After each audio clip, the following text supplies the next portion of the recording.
క్రీస్తునామున మీకందరికీ శుభములు. సర్వాధికారి, సర్వ సృష్టికర్త, సర్వస్వం మీద అధికారం కలిగిన దేవుడు, సమాధానము శాంతి సమకూర్చే దేవుడు, అద్వితీయుడు, మంచి కాపరి అయిన యేసు ప్రభు నామమున మీకందరికీ శుభములు. ప్రత్యేకంగా సియోను మందిర ఆధ్వర్యంలో వెలువడుచున్న క్లుప్త సందేశాలకు మిమ్మను ఆహ్వానిస్తూ ఉన్నాం. మరి ఒకసారి ఈ దినం ఒక చక్కని టైటిల్తో నేను మీ మధ్యకు వచ్చాను. మంచివాని స్వభావము అన్న టైటిల్తో మీ మధ్యకు వస్తూ ఉంటున్నాను.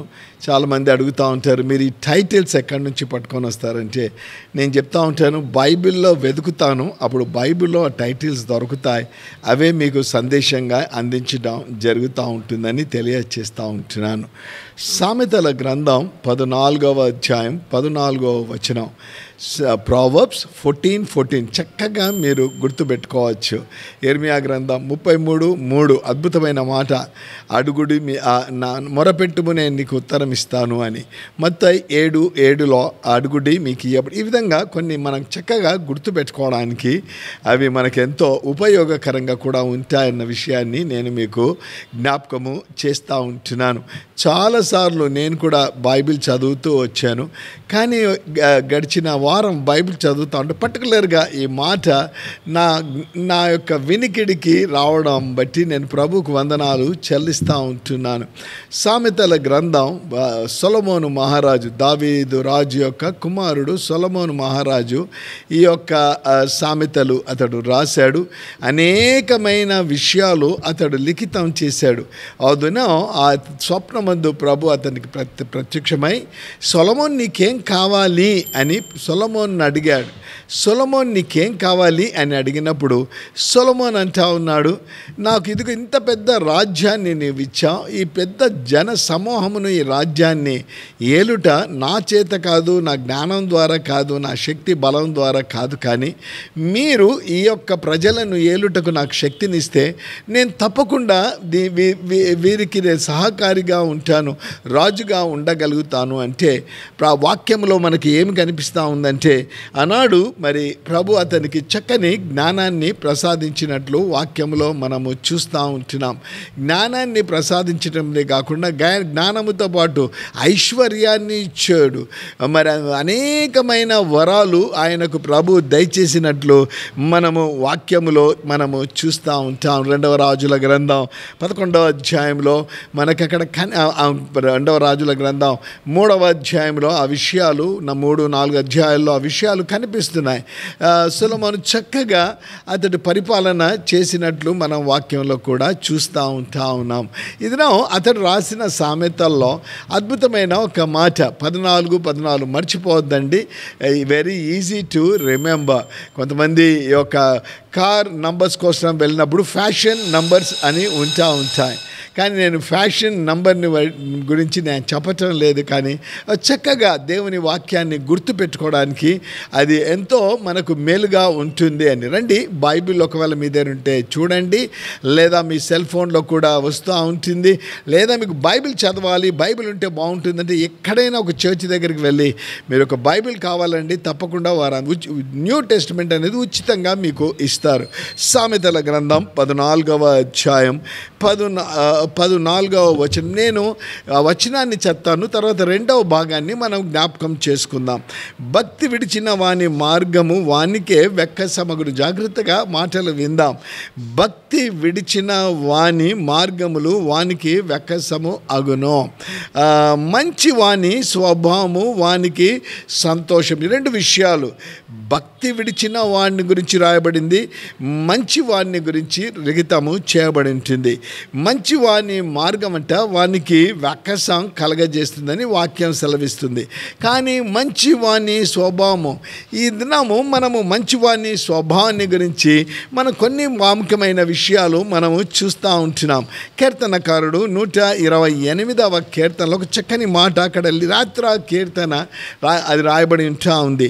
యెహోవా యందు భయభక్తులు కలిగి ఆయన త్రోవల యందు నడుచువారు ధన్యులు. అద్భుతమైన కీర్తన. యెహోవా యందు భయభక్తులు కలిగి ఎవరు? ద లార్డ్, సర్వ సృష్టికర్త అయిన దేవుడు. మానవాళి నశించిపోకుండా మరణం నుంచి జీవ మార్గంలోనికి రావడానికి తన ఏకైక కుమారుడైన క్రీస్తును ఈ లోకానికి పంపి మానవుని రక్షించుకున్న ఆ మహాగణుడైన దేవుడు ఈ మాటలు లిఖితం చేయించి ఉంచాడు. యెహోవా యందు భయభక్తులు కలిగి ఆయన త్రోవల యందు నడుచువారు ధన్యులు. ఇంకేమంది? నిశ్చయముగా నీ కష్టార్జితమును అనుభవించెదవు, నీవు ధన్యుడవు, నీకు మేలు కలుగును. 4వ వచనం వచ్చే సమయానికి యెహోవా యందు భయభక్తులు కలవాడు ఈలాగు ఆశీర్వదించదు. One who is having the fear of the Lord ఈ విధంగా ఏ విధంగా ఆశీర్వదించబడతాడు అన్న విషయాలు మరి మనం ఇక్కడికి వచ్చేటప్పటికి సామెతల గ్రంథం 14వ అధ్యాయం 14వ వచనంలో ఏమని రాయబడిందంటే, మంచి వాణ్ణి స్వభావము, మంచివాడు తప్పకుండా ప్రభు యందు భయభక్తులు కలిగిన వ్యక్తిగా ఉంటాడు. ఆయన త్రోవలో నడుస్తూ ఉంటాడు. ఆయన యొక్క మాటలకు ప్రాధాన్యత ఇస్తూ ఉంటాడు. ప్రియ విశ్వాసులు, ప్రత్యేకంగా యూట్యూబ్లో ఈ యొక్క మాటలు వింటున్న ప్రేక్షకులు, ఏ ఏ ఏ పరిస్థితిలో నీవు వింటున్నావో నాకు తెలియదు. పడిపోయిన పరిస్థితిలో వింటున్నావా? ఉద్యోగం కోల్పోయి వింటా ఉన్నావా? కుటుంబ విభేదాలు కలిగి వింటా ఉన్నావా? అన్నీ ఉన్నాయి కానీ సంతోషం అనేది లేకుండా ఉంటా ఉన్నావా? ఏ పరిస్థితితో నాకు తెలియదు, కానీ నన్ను రక్షించిన, నా కొరకు ప్రాణం పెట్టిన, నా యొక్క అవసరం తీరుస్తున్న దేవుడు చెప్తున్న మాటలు, మంచివాడు. ఎవరు మంచివాడు? ఆయన యందు భయభక్తులు కలిగి ఆయన త్రోవల యందు నడుచువారు.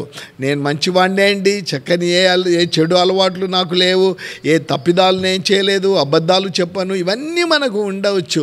కానీ ఈ యొక్క మహాఘనుడైన ప్రభు నీ హృదయములో ఆయనకు నువ్వు స్థానం ఇచ్చిన వ్యక్తిగా ఉండాలి. నంబర్ 1. రెండవది, ఆయన త్రోవలో నీవు నడుస్తూ ఉండాలి. అంతేకాదు ఆయన వాక్యానికి నీవు ప్రాధాన్యత ఇస్తూ ఉండాలి. కీర్తనలో ఒక చక్కని మాట, 119వ కీర్తన 105వ వచనంలో ఈ విధంగా లిఖితము చేయబడింది. ఆయన వాక్యము నా పాదములకు దీపమును, నా త్రోవకు వెలుగునై ఉన్నది. ఈ వాక్యం అనేది మనల్ని మంచి త్రోవలో నడిపించేదిగా ఉంటుంది, మంచి మార్గంలో నడిపించేదిగా ఉంటుంది, మంచి స్వభావము కలిగిన వ్యక్తిగా. దినమున ఒక తండ్రి వచ్చాడు, మాట్లాడుతూ ఉన్నాడు. ఆ తర్వాత మరి కుమారుని గురించి, ఒకే ఒక కుమారుని దేవుడిచ్చాడు అంటూ ఉన్నాడు. వాడు చిన్నగా ఉన్నప్పుడు చాలా బాగుండేవాడండి, ఇప్పుడు వాడు పెద్దగా అవుతా ఉన్నాడు. వాళ్ళ కోపము, క్రోధము, కక్ష ఇవి మొదలవుతున్నాయి. ఆ తండ్రికి ఇదే మాట చెప్పాను, ఎంత సమయం మీరు పరిశుద్ధ లేఖనాలు మీరు చదువుతూ ఉన్నారు, పరిశుద్ధ లేఖనాలు ఎంత సమయం మీ కుమారుని ద్వారా మీరు చదివిస్తూ ఉన్నారు. ప్రియ తల్లిదండ్రులు, ప్రియ యవనస్తులు, చిన్నలు ఎవరైనా కానీ, ఎప్పుడైతే దేవుని మాటలకు, వాక్కులకు ప్రాధాన్యత ఇస్తామో ఆయన యందు ఆటోమేటిక్గా మనకు భయభక్తులు వచ్చేస్తాయి. ఆయన త్రోవలో నడవడం మొదలైపోయింది. పరిస్థితులు చూస్తూ ఉంటే టెక్నాలజీ పెరిగిపోయింది. ఏ చిన్న వ్యక్తి కూడా నేను న్యూస్ వినాలని ఆ న్యూస్ ఛానల్ని ఆన్ చేస్తూ ఉంటే సరిగా రావటం లేదు. మా మనవాడు వాడు మేబీ అనబడి 11 years అండి, ఇది రావటం లేదంటే ఒక 1 minute దాని టెక్నాలజీ పెరిగిపోయింది. సాతాను దానిని ఏ విధంగా పడగొట్టే ప్రయత్నాలు చేస్తాడు. మనలను మంచి స్వభావం నుంచి చెడు స్వభావంలోనికి మనల్ని తీసుకొని వెళ్ళే ప్రయత్నాలు చేస్తాడు. 14వ అధ్యాయం 14వ వచనంలో సామెతల్లో సొలొమోను రాజు ఈ విధంగా, ఒక భక్తి విడిచిన వాని మార్గము వానికే వెక్కసమగును. వానికి విరక్తి కలుగుతూ ఉంటుంది, లేదా దాని మీద ఇక ఎందుకు అనేది కూడా వస్తూ ఉంటుంది. కానీ 2వ భాగంలో మంచి వాని స్వభావము వానికి సంతోషం ఇచ్చినాం. ఇది నా ఒకవేళ సంతోషంగా లేవు, దుఃఖంలో ఉంటున్నాను. నాకు తెలియదు ఏ పరిస్థితో. ప్రియ ప్రేక్షకులు, నీ పరిస్థితి నాకు తెలియదు. నువ్వు ఎక్కడ నుంచి, ఏ దేశం నుంచి, ఏ రాష్ట్రం నుంచి, లేదా ఏ పట్టణం నుంచి వింటున్నావు, ఏ కుగ్రామం నుంచి వింటున్నావో నాకు తెలియదు. కానీ జీవితంలో పోయిందేమో, సంతోషం అనేది పోయిందేమో, తృప్తి అనేది పోయిందేమో, ఆయాసం అనేది, విరక్తి అనేది పెరుగుతూ ఉందేమో, దేవుని నుంచి దూరం అయిపోతున్నావేమో, ఎందుకు ఆఖరికి జీవితము నువ్వు అనుకుంటున్నావేమో. కానీ నేను ప్రకటిస్తున్న దేవుడు, కేవలం నా స్వరాన్ని వాడుకుంటున్న దేవుడు అంటా ఉన్నాడు, మంచి వాని స్వభావము, హ్యావింగ్ ఒక good behaviour of a good man, behaviour of a good lady, behaviour of A young girl or A young man నువ్వు కలిగి ఉంటే నీ జీవితంలో ఏమీ లేకపోయినా నీ జీవితంలో సంతోషం అనేది ఉంటుందని దేవుని వాక్యము సెలవిస్తూ ఉంటుంది. సామెతలు, ఇదే సామెతల గ్రంథం 1వ అధ్యాయం 31వ వచనము, అక్కడ ఆ యొక్క బ్యాడ్ పీపుల్ను గురించి, లేదా చెడు స్వభావం కలిగిన వారి గురించి ఏం రాయబడిందంటే, తమ ప్రవర్తన ఫలితము అనుభవించెదరు. తమ ప్రవర్తన ఫలితము వారు అనుభవిస్తారు. ప్రియ ప్రేక్షకులు, ఏది కలిగి ఉండాలని ఆశిస్తున్నావు ఈ లోకంలో? ఈ లోకంలో ప్రయాణం కొద్ది కాలమే అండోయ్, కొద్ది కాలమే. 70 సంవత్సరాలు అధిక బలం ఉంటే 80 సంవత్సరాలు ఆయుష్యమే దుఃఖంగానే ఉంటుంది. కానీ మంచి స్వభావము కలిగి ఉంటే సంతోషము కలుగుతుంది, ఆనందము కలుగుతుంది. చక్కని మాట యెషయా భక్తుడు రాశాడు, నా మందిరములో నేను మిమ్మును ఆనందింపచేసేదను. వేరే మందిరాలకు వెళ్తే ఆనందం దొరకదా అండి? అది మీరు ఎరిగి ఉంటా ఉన్నారు. కానీ వాక్యాన్ని క్షుణ్ణంగా నీవు వింటే, దేవుని ఆలయంకు రావడము ఆశీర్వాదం. దేవుని ఆలయంలో దేవుని మాటలు, దేవుడు మాట్లాడే దేవుడు, ఆయన నీతో నాతో మాట్లాడే దేవుడు. ఆయన మాటలు వినడమును బట్టి ఆ చెడు స్వభావం నుంచి నువ్వు మంచి స్వభావంలోనికి వస్తావు. ఆ మంచి స్వభావంలోనికి నువ్వు రావడమును బట్టి నీలో సంతోషము, తృప్తి, ఆనందం అనేది పెరుగుతుందని కూడా దేవుని వాక్యము సెలవిస్తూ ఉంటా ఉన్నది. చక్కని మాట మనకు కనిపిస్తావు. ఇదే సామెతల గ్రంథం 12వ అధ్యాయం 14వ వచనములో, ఒకడు తన నోటి ఫలము చేత తృప్తిగా మేలు పొందును, ఎవని క్రియలు ఫలము వానికి. దేవుడట నువ్వు మంచి స్వభావం కలిగి ఉండడమును బట్టి నీకు సంతోషము, ఆనందము, తృప్తి ఇవ్వడమే కాకుండా ఆయన అంటా ఉన్నాడు ఫలము ఇస్తాడు. వట్టపే ఫలము ఆయన నీకు ఇవ్వనంటా ఉన్నాడు. చాలా చోట్ల ఆ మాట, వాని క్రియలను బట్టి, వాని క్రియలను బట్టి వాని యొక్క జీతము నా దగ్గర ఉందని ప్రకటన గ్రంథం 22వ అధ్యాయం 12వ వచనంలో కూడా అది మనకు కనిపిస్తూ ఉంటుంది. 18వ అధ్యాయము సామెతల గ్రంథం 20వ వచనంలో, ఒకని నోటి ఫలము చేత వాని కడుపు నిండును, తన పెదవుల ఆదాయము చేత తృప్తి పొందును. మనం మంచి స్వభావం కలిగి, మంచి దేవుని మన హృదయములో కలిగి ఉంటే, మంచి దేవుని సుగుణాలు మనలోనికి రావడమును బట్టి, అపోజిట్ పౌలు అంటూ క్రీస్తు యొక్క ముద్రలు నాలో ఉంచుకొని ఉన్నాను అంటాడు. ప్రియ విశ్వాసులు, ఎటువంటి స్వభావం కలిగి ఉన్నావు?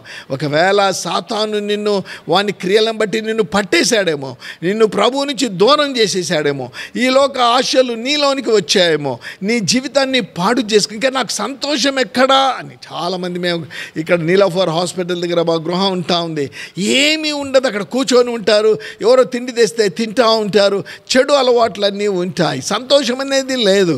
ప్రియ విశ్వాసులు, ఎప్పుడైతే ఏ గొప్ప దేవుడైన యేసు ప్రభు ప్రాణరక్షకుడు నీ హృదయములోనికి వస్తాడో, అప్పుడు ఆయన సుగుణాలు నీలోనికి రావడం, ఆయన సుగుణాలు నీలోనికి వచ్చినప్పుడు చెడు స్వభావము నీలోంచి తొలగిపోతుంది, మంచి స్వభావము నీలోనికి వస్తుంది. మొట్టమొదటిది సంతోషము, ఆనందం నీలో కలుగుతుందని దేవుని వాక్యము సెలవిస్తూ ఉంటుంది. ఆఖరికి ఇంకొక మాట, 28 సామెతల గ్రంథం 28వ అధ్యాయం 19వ వచనంలో, తన పొలము సేద్యము చేసుకొని వాడికి, తన పొలమును సేద్యము చేసుకొని వాడికి కడుపు నిండా అన్నము దొరకను. వాని పని వాడు చక్కగా చేసుకుంటా ఉన్నాడు. వాని పొలాన్ని చక్కగా ఒక వ్యక్తి తన పొలాన్ని చక్కగా మంచి పంట రావాలని ఎప్పుడైతే చక్కగా పని చేసుకుంటాడో, అదేవిధంగా నా జీవితంలో సంతోషం కలగాలని ఎప్పుడైతే నీవు నీ చెడు స్వభావం వదిలి మంచి స్వభావంలోనికి వస్తావో, joy will prevail in your heart. నీ హృదయములో సంతోషము, ఆనందం కలుగుతుందని దేవుని వాక్యం సెలవిస్తా. ఏది కోరుకుంటావు ఈ దినం? చెడు స్వభావము నరకానికి దారి తీస్తుంది. మంచి స్వభావము ఈ లోకంలో నీకు సంతోషము ఇవ్వడమే కాకుండా, ఒకనాడు ఈ భూమిని నేను విడిచేయాలి. మట్టి శరీరము మంటికి పోతుంది, ఆత్మ దాన్ని దయచేసిన దేవుని, ఎప్పుడైతే ఆత్మ దాన్ని దయచేసిన దేవుని దగ్గరికి వెళ్తామో, ఆ పరమందుంటున్న దేవుడు, పరలోకములో ఉంటున్న దేవుడు, అక్కడ ఇంకా అధికమైన సంతోషము, అధికమైన ఆనందం, అధికమైన అన్నిటినీ ఆయన నీకు ఇస్తాడు. కావాలని ఆశిస్తున్నావా?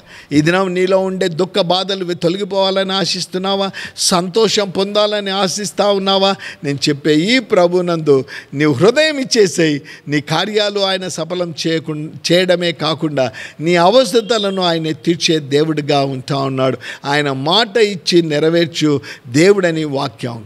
రండి, నాతో కూడా కలిసి ప్రార్థనలో ఏకీభవించండి. పరిశుద్ధుడైన ప్రేమ కలిగిన తండ్రి, హృదయపూర్వక వందనాలు. మంచి స్వభావము సంతోషం ఇస్తుందని వాక్యం విన్నాము నాయన.